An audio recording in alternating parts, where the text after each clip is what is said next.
das Festival war richtig geil. Das hat sehr viel Spaß gemacht. Bloß, dass hier ein paar viele Bläser rumlaufen. Das hat Wie viele denn so? 6.000 ungefähr.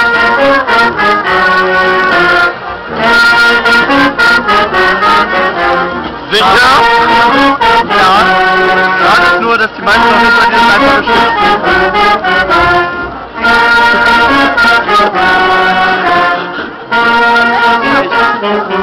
Und was sagt Robert dazu? Ich finde das sehr gut.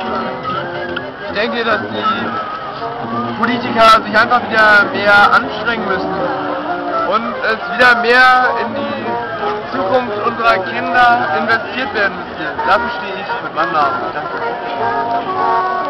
Ja, passt das?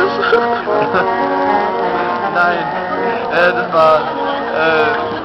das hat jetzt nicht so wirklich was mit dem Thema zu tun, aber ich gebe ihm da auch recht.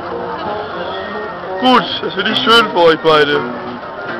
Und ich glaube, das sind ganz viele Leute.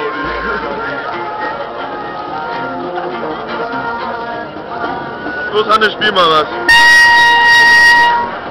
Mehr.